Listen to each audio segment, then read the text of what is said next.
Durante esse mês eu sugeri, e vocês têm acompanhado, nós estudarmos o Evangelho de João. E temos estudado o Evangelho de João. Fizemos já vários sermões sobre os sinais que João escolhe escrever no seu Evangelho. E temos caminhado por esse livro, temos encontrado ricas coisas. Os eventos que ele escolhe, você sabe disso, eu já mencionei isso. João não usa a palavra milagre, ele usa a palavra sinal. E os sinais que ele escolhe são justamente os sinais para provar a divindade de Deus, ou a divindade de Jesus aqui encarnado. A ideia era essa. Ele escreve, muito provavelmente, o último livro da Bíblia a ser escrito lá em Éfeso, depois do exílio lá em Pátimos, e esse livro, então, ele é cuidadosamente guiado, dirigido por Deus, para que alcançasse um objetivo primário àqueles que receberiam este livro e também a nós. Então, é uma alegria poder ler isso daqui, poder encontrar aqui as verdades da palavra de Deus. Na sequência que nós estamos estudando, chegamos no capítulo 11, a ressurreição de Lázaro. Você conhece essa história, você sabe o que aconteceu, mas ainda assim eu gostaria de ler com você todo o relato. São 44 versos. Ixi, pastor, mas vai demorar, né? A gente dorme. Não dorme não, fica aí comigo, vamos ler todo o relato. Há muita coisa aqui preciosa para nós tirarmos de lição para nós, tá bom? Passamos de 100 pessoas assistindo a nossa live, é isso? Muito bem, seja muito bem-vindo mais uma vez. Você aí, já achou? João capítulo 11, abre aí a sua Bíblia, nós vamos ler a partir do verso 1. Você conhece a história, mas vamos relembrar, vamos aplicar aqui algumas coisas. Um homem chamado Lázaro estava doente. Interessante que a palavra Lázaro, ela é uma derivação da palavra hebraica Lazar. E a palavra literalmente quer dizer aquele que Deus ajuda. Esse é o significado do nome Lázaro. Ele era de Betânia, da aldeia de Maria e de sua irmã Marta. Esta Maria, cujo irmão Lázaro estava doente, era a mesma que ungiu o Senhor com perfume e lhe enxugou os pés com os seus cabelos.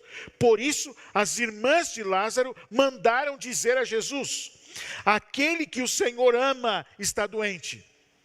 Verso 4, ao receber a notícia, Jesus disse: essa doença não é para a morte, mas para a glória de Deus, a fim de que o Filho de Deus seja glorificado por meio dela. Aliás, era justamente essa a intenção de João ao escrever o Evangelho. Era justamente essa a ideia de João. Ora, o que ele queria provar era a divindade de Jesus. E agora, quando Jesus recebe a notícia de que o seu amigo Lázaro está doente, ele então diz: esta doença não é para a morte. E você vai ver que parece meio contraditório o que Jesus está dizendo, porque afinal, embora ele diga, ele afirme, esta doença não é para a morte, você sabe, Lázaro morreu. Mas vamos continuar lendo o relato. Verso 5.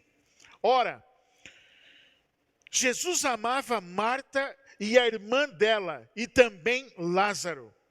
Quando soube que Lázaro estava doente, ainda se demorou 2 dias no lugar onde estava.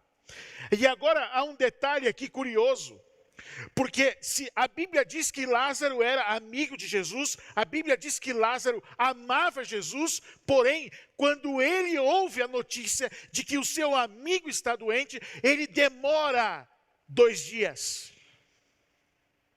E essa aparente demora de Jesus fez na cabeça dos discípulos muitas interrogações, muitas perguntas. Ora, ele já havia abandonado João Batista. E por que eles pensavam? Porque João Batista foi o precursor de Jesus e agora ele o abandonou e ele morreu de forma tão violenta. E agora o seu amigo Lázaro, ora, nesse lar Jesus ia para ter um momento ali de alívio, de descanso, e agora o seu amigo Lázaro está doente e ele não vai imediatamente. E os discípulos começam a se perguntar: ué, o que está acontecendo? Será que ele de fato é o Messias? Será que na hora que nós precisarmos de amparo, ele vai cuidar de nós? Ou ele vai fazer o mesmo com João Batista? O que fez com João Batista? Ou o que ele está fazendo com Lázaro? Agora, a resposta, querido, desse questionamento é que Jesus, ele disse para os discípulos que esta doença não era para a morte, mas para que Deus fosse glorificado. E você continua lendo o relato, diz, verso 7, depois disse aos seus discípulos: vamos outra vez para a Judeia. Os discípulos disseram: mestre, ainda há pouco os judeus queriam apedrejá-lo, e o Senhor quer voltar para lá? Jesus respondeu: não é verdade que o dia tem 12 horas? Se alguém andar de dia, não tropeça, porque vê a luz deste mundo, mas se andar de noite, tropeça, porque nele não há luz. Veja que essas palavras aqui, elas são símbolos, elas são metafóricas. A gente não tem tempo para entrar em todos os detalhes. Mas Jesus afirmou ser a luz do mundo. Pensa aí, você poderia gastar um tempo nisso aqui. Tendo dito isto, acrescentou: nosso amigo Lázaro adormeceu, mas vou para despertá-lo. Então os discípulos disseram: Senhor, se dorme, está a salvo. Jesus falava da morte de Lázaro, mas eles pensavam que estivesse falando do repouso do sono. Então Jesus lhes disse claramente: Lázaro morreu. Jesus comparou a morte como um sono. Nessa pandemia, alguns membros da nossa igreja ficaram em coma. A irmã Cândida, depois, quando eu fui visitá-la, ela disse: pastor, eu não lembro de nada. Parece até que eu estava dormindo, de repente, acordei. E Jesus compara a morte como o sono. Um estágio de inconsciência. A Bíblia fala sobre isso com muitos detalhes, que os mortos, eles morrem mesmo. Quando morre, morre mesmo, de verdade. Não fica vagando, não sobe para o céu, não vai para o inferno. Quando morre, morre. Jesus então, por causa de vocês, verso 15 eu estou lendo, me alegro de que não estivesse lá, para que vocês possam crer, mas vamos até ele. Então Tomé, chamado Dídimo, disse aos outros discípulos: vamos também nós para morrer com o mestre. Quando Jesus chegou, encontrou Lázaro já sepultado havia 4 dias. No livro de Marcos é relatada uma cura, uma ressurreição. No livro de Marcos, Jesus ressuscita a filha de Jairo. Você conhece a história? No meio do caminho, ele é interrompido por uma mulher com um fluxo de sangue. E enquanto ele caminhava para chegar à casa de Jairo, servos daquele homem dizem assim: olha, esquece, deixa Jesus, porque a sua filha morreu. Mas Jesus insiste, continua a viagem. E ele então chega até a casa de Jairo, sobe ao quarto da menina. A Bíblia diz que é apenas Jesus, Pedro, Tiago, João e os pais da menina. E ele faz um milagre. Ele ressuscitou a menina. Porém havia uma dúvida: ora, será que de fato essa menina morreu? Ou será que ela apenas teve um desmaio? Será que de fato ela faleceu? Ou apenas um momento ali de inconsciência e tal, e logo ela voltou? E agora eles estão então atribuindo a cura milagrosa, a ressurreição desta menina, não ao poder daquele que pode dar vida, mas uma causa natural. Por isso a intenção de Jesus, querido, a intenção da demora de Jesus é: eu sei que eu vou ressuscitá-lo. Ora, essa doença não é para a morte, é uma doença para Deus vai ser glorificado. Por isso ele espera 4 dias. 4 dias. Ora, Betânia ficava a mais ou menos 3 quilômetros de Jerusalém. Muitos dos judeus vieram visitar Marta e Maria, a fim de consolá-las por causa do irmão. Marta soube que Jesus estava chegando, foi encontrar-se com ele. Maria, porém, ficou sentada em casa. Então Marta disse a Jesus: se o Senhor estivesse aqui, o meu irmão não teria morrido. Deixa eu só fazer um parênteses aqui, querido. O que Marta diz para Jesus não é só uma declaração de fé, é mais do que isso. De fato, se Jesus estivesse ali, Lázaro não teria morrido. Porque aonde Jesus está, há vida e não a morte. Se Jesus estivesse ali, Lázaro não teria morrido. Não é só uma declaração de fé. Mas também sei, ela está dizendo, verso 22, que mesmo agora, tudo que o Senhor pedir a Deus, Ele concederá. Jesus disse a ela: o seu irmão há de ressurgir. Ao que Marta respondeu: eu sei que ele há de ressurgir na ressurreição do último dia. Então Jesus declarou: eu sou a ressurreição e a vida. Quem crê em mim, ainda que morra, viverá. E todo que vive e crê em mim, não morrerá eternamente. Você crê nisto? Você crê nisto? Você que me assiste pela internet, você que está aí no YouTube, no Facebook, você crê nisso? Todo o que vive e crê em mim não morrerá eternamente. Palavras de Jesus. Marta respondeu: sim, Jesus, eu creio que o Senhor é o Cristo, o Filho de Deus que devia vir ao mundo. Depois de dizer isso, Marta foi chamar Maria, sua irmã, e lhe disse em particular: o mestre chegou, está te chamando. Quando Maria ouviu isso, levantou-se depressa, foi até ele, pois Jesus não tinha entrado na aldeia, mas permanecia onde Marta o havia encontrado. Os judeus que estavam com Maria em casa e a consolavam, vendo-a levantar-se depressa e sair, seguiram-na, pensando que ela ia ao túmulo para chorar. Quando Maria chegou ao lugar onde Jesus estava, ao vê-lo, lançou-se aos seus pés, dizendo: se o Senhor estivesse aqui, o meu irmão não teria morrido.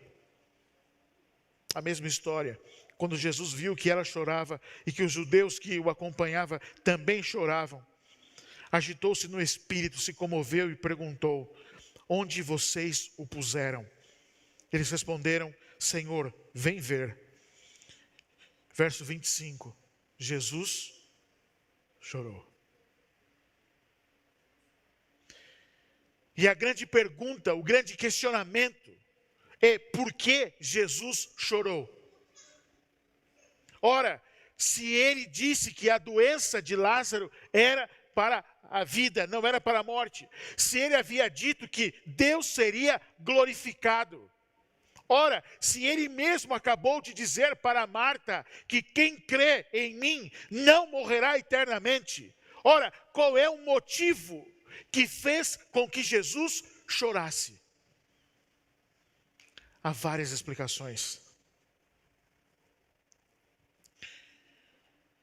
Eu gosto de uma. Eu vou ler para você. Jesus chorou junto ao túmulo de Lázaro. Certamente, não porque viu Maria e Marta chorando e se entristeceu com a falta de fé delas, mas porque a morte, o castigo do pecado, é ainda mais terrível aos seus olhos do que aos nossos olhos. Jesus perdeu um amigo, Lázaro. Ele ia para ressuscitá-lo. Porém, diante da morte, ele chora. Por quê? Porque ele entende a consequência do pecado mais do que você e eu entendemos. E é justamente porque você e eu, justamente porque nós não compreendemos as consequências do pecado e o que é pecado, que nós continuamos brincando com o pecado. Jesus sabia qual era a consequência do pecado e diante da morte de um amigo. Jesus chora. Ele chora. E aí as pessoas então disseram, vejam o quanto ele o amava. Mas alguns disseram, será que ele que abriu os olhos ao cego não podia fazer com que Lázaro não morresse? E agora há um contraste aqui, porque enquanto Maria e Marta acreditavam na ressurreição, a multidão que seguia e que chorava, justamente não acreditava, não cria, apenas eles diziam, ora, será que ele não poderia não permitir a morte? Mas eles não criam na possibilidade da ressurreição. Impossibilidades naturais. Ou sabendo o que eu vou dizer para você? Impossibilidades naturais não podem impedir o poder de Deus. Impossibilidades naturais não impedem o poder de Deus. É impossível para você, é impossível para mim, é impossível para o homem, é possível para Deus. Por mais esquisito que possa parecer, nada é impossível para Deus. Nada é impossível para Deus. Jesus, agitando-se novamente em si mesmo, foi até o túmulo, que era uma gruta, em cuja entrada tinham colocado uma pedra. E então Jesus ordenou, tirem a pedra.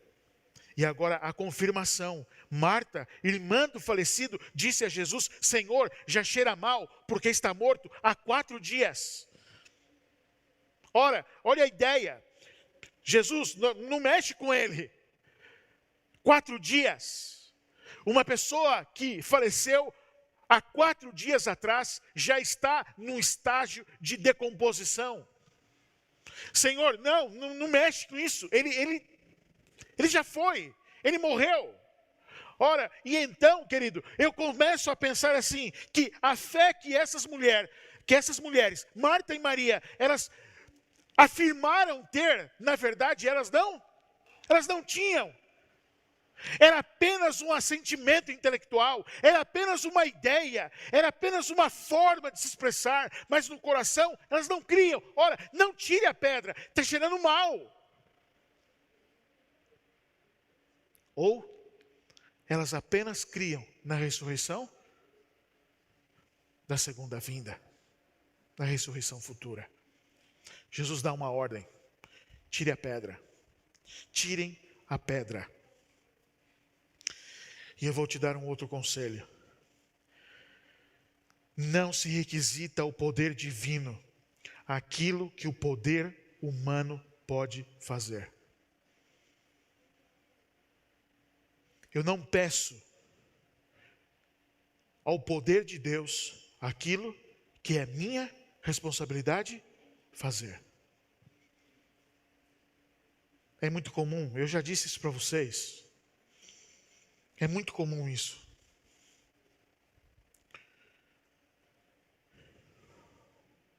Pastor, ore pela minha vida espiritual.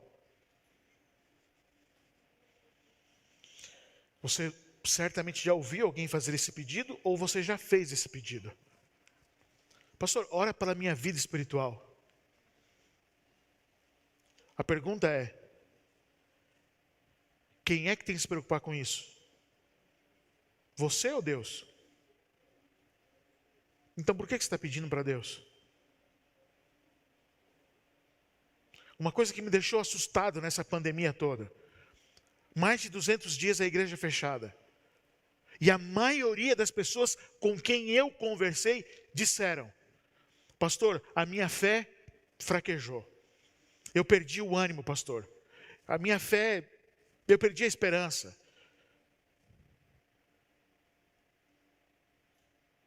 Sabe, você tem ideia de que a história desse mundo vai acabar com a gente aqui na igreja todo sábado? Você acha mesmo que nós vamos ter liberdade de continuar frequentando a igreja até o fim? E aí você passa por uma pandemia e você perdeu a fé? Sabe, uma das coisas, querido, que nós deveríamos pensar durante todo esse momento em que nós ficamos isolados, é justamente como está a nossa vida espiritual. Como está o nosso relacionamento com Deus. Algumas associações fizeram pesquisas entre os seus membros para saber, ora, o que os irmãos estão sentindo mais falta? Será que os irmãos estão sentindo falta da escola sabatina? Será que os irmãos estão sentindo falta dos momentos de louvor da igreja? Será que os irmãos estão sentindo falta das pregações? E sabe qual foi a resposta? Sabe do que as pessoas tinham falta? De se verem. De se verem. Isso é tão verdade que nós já recebemos 2 mensagens aqui de pessoas que não estão aqui. Pastor, ou alguém aí da produção aí, filma a igreja, a gente quer ver a cara dos irmãos. Quem tem cara é cavalo, né? Quer ver o rosto, né? Desculpa. Queremos ver o rosto das pessoas. Não se pede a intervenção divina para aquilo que é sua responsabilidade. Pensa nisso.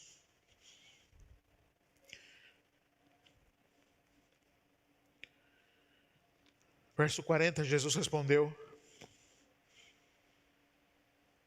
eu não disse a você que se cresce veria a glória de Deus? Então tiraram uma pedra. E Jesus, levantando os olhos para o céu, disse: Pai, graças te dou porque me ouviste. Eu sei que sempre me ouves, mas falei isso por causa da multidão presente, para que creiam que tu me enviaste. Depois de dizer isso, clamou em alta voz: Lázaro, venha para fora. Aquele que tinha morrido saiu, tendo os pés e as mãos amarrados com ataduras e o rosto envolto num lenço. E então Jesus lhes ordenou: desamarrem-no e deixem que ele vá.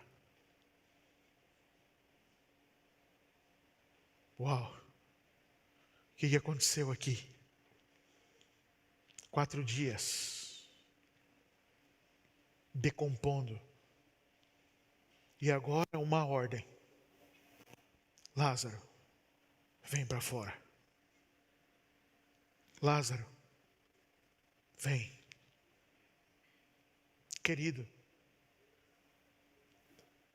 eu não sei como você entrou aqui nesta igreja. Talvez você tenha vindo aqui hoje apenas para encontrar as pessoas. Mas eu quero dizer para você que Deus te trouxe aqui para ressuscitar a sua vida espiritual. Jesus te trouxe aqui para que você saia daqui mais perto dele. Jesus te trouxe aqui para que você saia daqui com o seu coração aquecido, com a sua fé renovada, com a sua esperança transformada em certeza, para que você não desanime, para que você continue, porque as impossibilidades naturais, elas não podem impedir o poder de Deus. E agora que você veio à igreja, que você viu as pessoas, que você teve esse encontro, que você teve esse momento, Ele quer ressuscitar você espiritualmente. E Ele está chamando você. Vem para fora. Ele olha para você nesta manhã. Ele está dizendo: vem para fora. Tiago, vem para fora. Ele está dizendo: Aline, vem para fora. Ele está olhando para você e está dizendo: Altair, vem para fora. Ele olha para você e está dizendo: Mônica, vem para fora. Para você que me assiste, que me acompanha, Jesus também está olhando para você e está dizendo: vem para fora. Eu quero restaurar a sua vida espiritual. Ele está olhando para você e está dizendo: vem para fora. E querido, nada mais é tão marcante na história da igreja do que o batismo. O batismo é uma ressurreição. O batismo é morte. O batismo é uma nova vida. Lázaro recebeu uma nova vida. Hoje, a irmã Neuza, o Rafael, a Madu, a Isabelle, a Letícia, vão receber uma nova vida. Eles serão batizados. Mas você também pode receber uma nova vida. E eu quero terminar.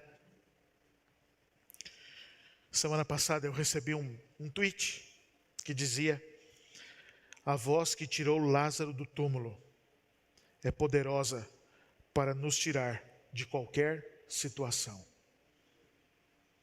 A voz que tirou Lázaro do túmulo é poderosa para te livrar de qualquer situação. Pensa nisso. Faça um compromisso com Deus de não faltar mais aos cultos, de estar aqui, de ter a sua fé renovada.